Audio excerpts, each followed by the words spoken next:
guys even hear me?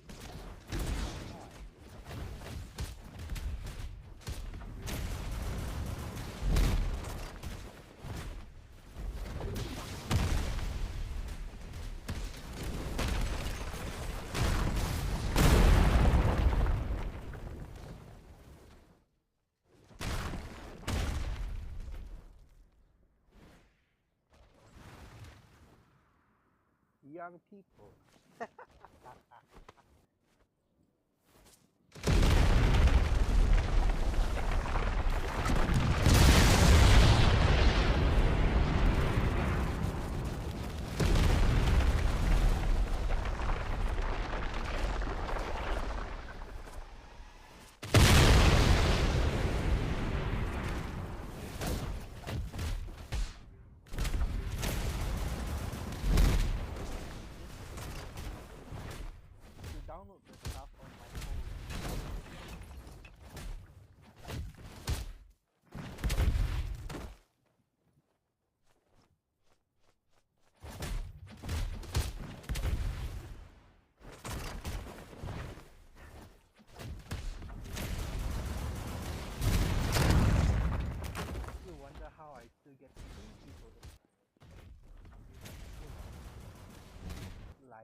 itself upon the earth.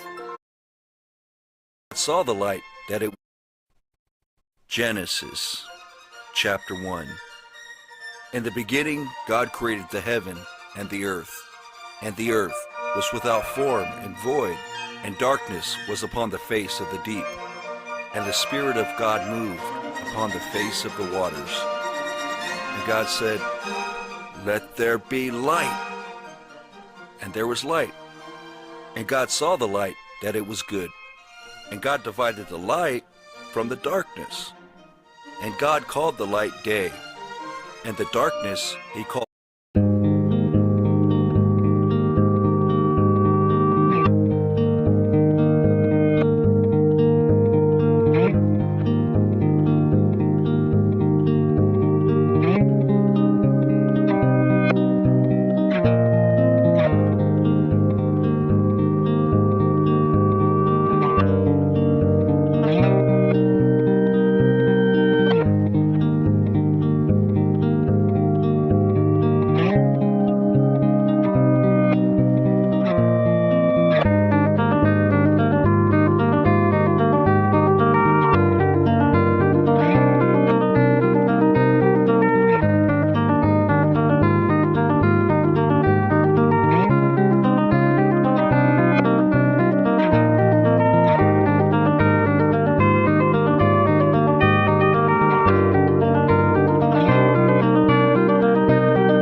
Recommendation? Any? Any recommendation?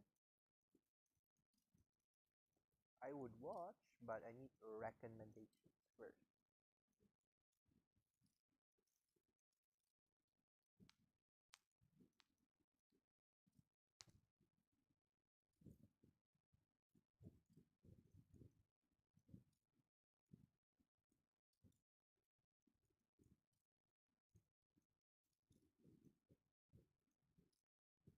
Oversimplified. Wait, is it a? You want me to watch what exactly?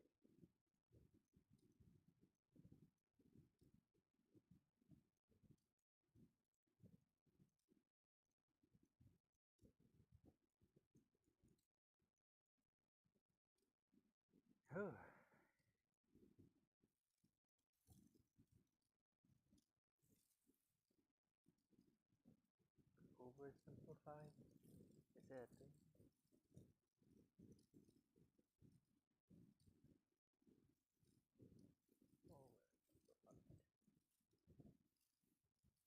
Oh.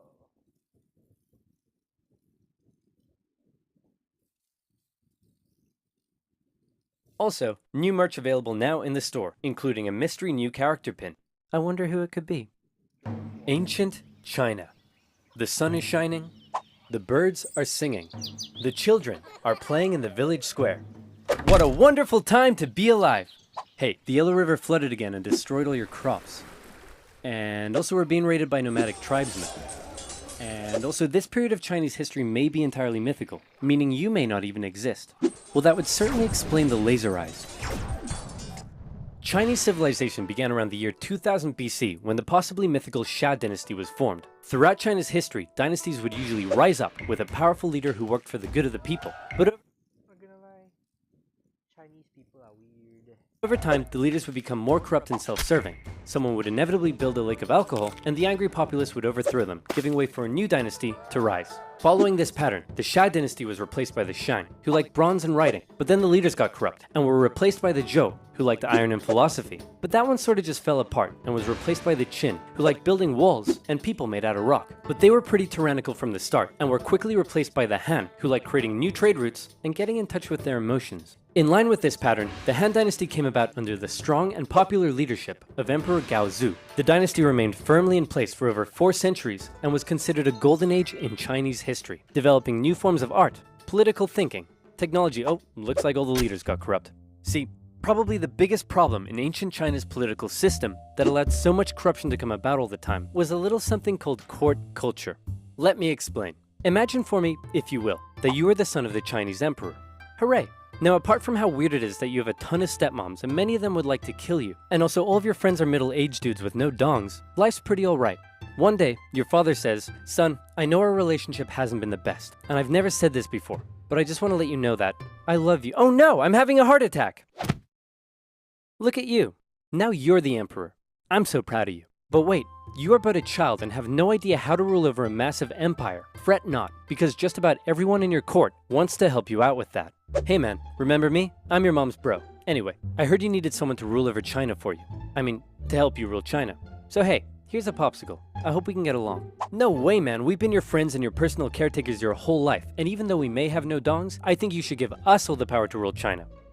I mean, help you rule China. So who will you be influenced by? Your scheming uncle or your loyal eunuchs? And towards the end of the Han dynasty, a string of child emperors allowed more and more power to fall into the hands of the eunuchs. Oh no, now they're scheming too. They began handing out government jobs for bribes, heavily taxing the poor for their own wealth. And while you're sitting there eating your popsicle, everyone in your court is literally murdering each other to try and consolidate more power and riches for themselves. While all the peasants are outside like, "Hey, did you guys know there's been a drought out here for 2 years?" Guys, obviously the people weren't too happy that while they were struggling to survive, they were also being heavily taxed so that the eunuch faction could all have rockin' mansions, complete with swimming pools and Alexas. So finally, when a self-proclaimed Taoist wizard came along and was like, "You know whose fault it is that we're all out here starving? It's the emperor and his posse. They've lost their mandate from heaven, and the imperial family must be destroyed with an unrelenting, furious wrath." Also, check this out. Huh? Can you tell what it is yet? Ta-da! It's a little kitty cat. Look at her little ears. The people loved his political philosophy. He promised them land reforms, and his followers grew in number. They began arming themselves and wearing yellow turbans. And they also developed a really catchy slogan. In the year 184, the Yellow Turban Rebellion broke out across China, with millions rising up against the Han Dynasty, and the imperial government in the capital city freaked out. With all their internal bickering, they were completely unprepared and unable to deal with such a huge rebellion. So they were forced to call on independent warlords from across the empire to help them deal with this situation. Some big names took part in the fighting. I'm talking the likes of the great Cao Cao, the tyrannical Dong Zhou, Liu Bei, Sun Jian, and many other Chinese names I'm definitely not pronouncing correctly. These warlords crushed the rebellion in their own respective regions, and with casualties in the millions, the Han Dynasty breathed a huge sigh of relief. But what they didn't realize is that by relying on all the warlords and their armies, they had essentially diminished their own central control over the empire. And many of the warlords now held the power to act almost completely independently and rule over their own local regions themselves. Back in the capital, the emperor and his son were having a little chat. Listen, I know we've had our ups and downs, and I spend all of my time with your many smoking hot stepmoms instead of you. But what say you and I finally go on a little fishing trip together this weekend? Oh no, I'm having a stroke! And yet another child emperor was on the throne. This time, however, instead of the eunuch faction gaining even more power, this child emperor's uncle became his regent, who also just so happened to be the head of the imperial army, He Jin. Man, I hate those sneaky, lying, cheating eunuchs. Hey Warlord Yuan Shao, what should we do? Kill them all. Right on. You can't kill the eunuchs. They're a vital part of this empire's governance.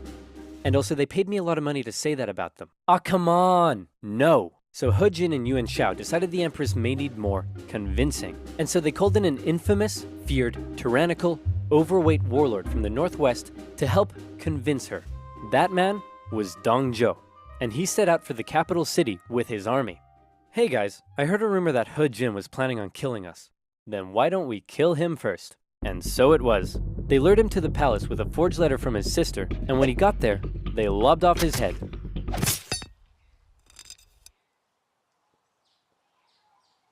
Kill them all. Imperial forces stormed the palace, and the eunuchs were all massacred. The peasants, who were still suffering from drought and starvation, saw what was going on and began to riot. The emperor and his brother were forced to flee the city, which was now in flames, and the feared, nasty, tyrannical, bloated Dong Zhuo had just arrived. He found the emperor and his brother wandering the hills outside of the city and was understandably confused. So he scooped up the emperor, went to the capital and was like, "Hey guys, what's up? I see the capital is on fire. Also, I'm here with my army and I have the emperor with me." Wait a minute, the capital is on fire, I'm here with my army, and I have the emperor. Screw you guys, I'm in charge! So now Dong Zhuo ruled over the Han Dynasty as the emperor's regent. His first act was to say to the emperor, "Hey man, no hard feelings, but I like your little brother better, so I'm actually making him emperor instead of you, so you're free to go do whatever you want." Actually, yeah. That feels better. Dong Zhuo ruled with an iron fist, and he did whatever the flip he wanted. He made absolute decisions himself, showing no regard for the monarchy. He had his opponents or those who disagreed with him killed. He broke protocol, doing things like keeping his sword when approaching the emperor, wearing shoes in the court, sleeping in the emperor's bed, and worst of all, he would walk in the presence of the emperor. You were meant to trot. The other warlords around the empire hated him, and so they said, "Something needs to be done about this guy. What say we form a coalition and oust him?" And it was agreed. Warlords from across China, their armies amounting to 100,000 men, allied together against the tyranny of Dong Zhuo. Yuan Shao's coalition consisted of some of the nation's most capable leaders, including his half-brother Yuan Shu, the great Cao Cao, and Sun Jian. But Dong Zhuo had an ace up his sleeve. His protege and adopted son, one of the most skilled and feared warriors in all of China. It's Lu Bu. This guy was a beast of a man. He never lost a duel, and no other warlord dared challenge him to one. He was also famous for betraying just about every warlord he ever fought for, something that Dong Zhuo didn't seem too concerned about. The coalition attacked Dong Zhuo in Luoyang, and in particular, Sun Jian's forces inflicted a heavy defeat against him, and he was forced to flee to the city of Chang'an. After this initial success, however, the war entered into a stalemate. The warlords in the coalition realized it was going nowhere, and also they all secretly hated each other. So they all went home. Dong Zhuo was safe. Until.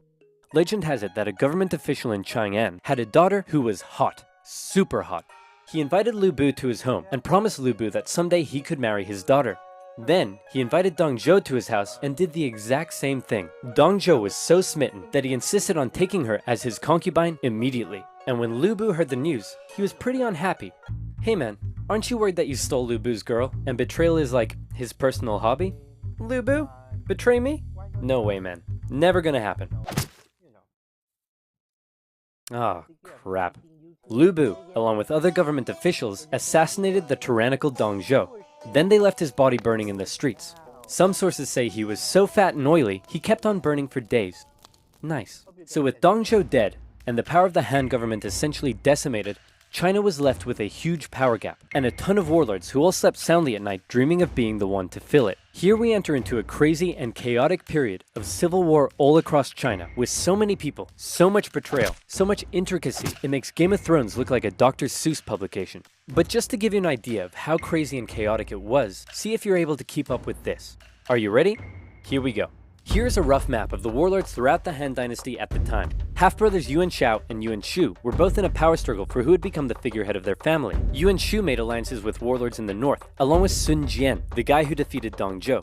Yuan Shao also made alliances with Liu Biao in the south and Cao Cao, who was an amazing strategist and general. All of these warlords began fighting each other. Cao Cao began building his own strength by subjugating nearby remnants of the Yellow Turban Rebellion into his own forces. Down south, things weren't going so well for Sun Jian, as he was killed in an ambush, so Sun Ce took over. Then, Yuan Shu got pushed back to the river Huai, so he ordered Sun Ce to take the territory of warlord Lu Kang. Then Sun Ce went off to capture territories in the east for himself. Cao Cao's family lived in this province over here. One day, they were murdered. Oh no, Cao Cao held the province's governor responsible, and so he launched a cruel invasion in which he pillaged cities and murdered over 100,000 civilians. The governor sent out a call for help, and a very popular, likable warlord by the name of Liu Bei came to his aid. However, while Cao Cao was away fighting, a rebellion was staged against him in his home province, by none other than, it's Lu Bu. Cao Cao rushed home and defeated Lu Bu, who fled to the east, which by now had been inherited by Liu Bei. Then Lu Bu, surprise surprise, launched a rebellion against Liu Bei, who fled to Cao Cao. Together, Cao Cao and Liu Bei would go on to invade and defeat Lu Bu. Lu Bu offered to join Cao Cao, and Cao Cao considered the offer. But his advisors were like, no way man, this guy's betrayed literally everyone he ever worked for. And so boohoo, Lu Bu was executed. Next, Cao Cao convinced the emperor to move in with him. Now he's in control of the Han government, something that made his allies very jealous. Yuan Shu, out of nowhere, decides to declare himself emperor of the new Zhong dynasty. Nobody liked that. His allies cut ties with him. The imperial government ordered everyone to kill him. He tried to flee to his brother Yuan Shao, but died of illness on the way. Sun Ce took over his territory, and then got assassinated, so his brother, Sun Chen, took over. Liu Bei turned on Cao Cao, but got obliterated, and was forced to flee south.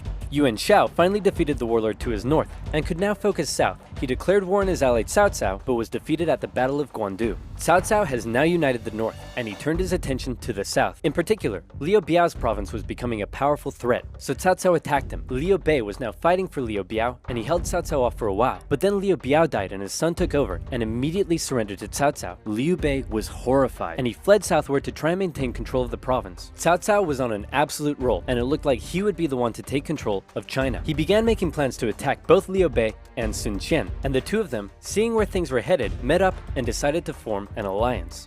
Now I know that was a lot to take in, but all you really need to know at this point is that this guy is on his way to taking over everything, and he's about to throw his full weight at the southern warlords. These two have one chance, one battle, to prevent him from invading the south, and that battle was the famous Battle of Red Cliffs.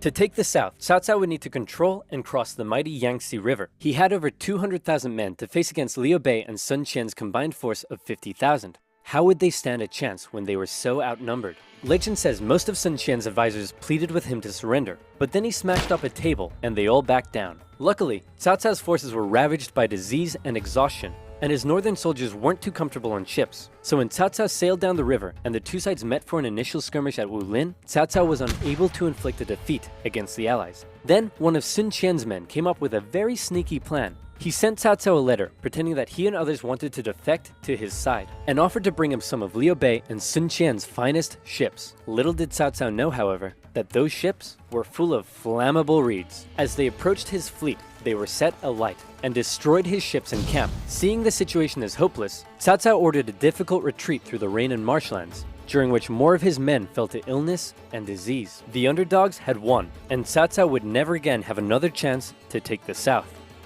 Following that, the three warlords took some time to finish off some smaller competitors in their own regions, and by the year 214, China looked a little bit like this. Cao Cao continued to try to penetrate the southern regions, but had no success, and even lost the Hanzhong region to Liu Bei in 217. The former allies eventually fell out over who should own this territory here, with Sun Qian coming out on top. In 220, Cao Cao died of a head disease, and was replaced by his son, Cao Pi. Cao Pi convinced the Emperor of Han to abdicate, and then proclaimed himself the Emperor of the new state of Wei. Liu Bei followed suit, declaring himself the true Emperor of Shu Han, and a few years later, Sun Qian joined in the fun and declared himself Emperor of Wu. And so now you have a number of kingdoms in China. How many? Count them. 1, 2, 3. 3 kingdoms. Except, actually, they weren't kingdoms, they were dynasties. And when the 3 kingdoms finally formed, not a whole lot happened. For the next 3 decades, they continued to engage in combat, but it almost always ended in stalemate, and nobody really got anywhere. So how did it all end? Did Cao Cao's descendants eventually realize his dream of unifying China? Not quite. Instead, the 3 kingdoms became victims of the usual problems that plagued Chinese dynasties. In Wu, Sun Qian's descendant became a tyrant, who was more interested in spending time with his concubines than governing. In Shu Han, a powerful, corrupt, eunuch faction rose up, and by now we all know how that ends. And in Wei, a string of young emperors gave way for a powerful family, the Sima clan, to take control of the dynasty's government. This Sima clan recognized the weak state Shu and Wu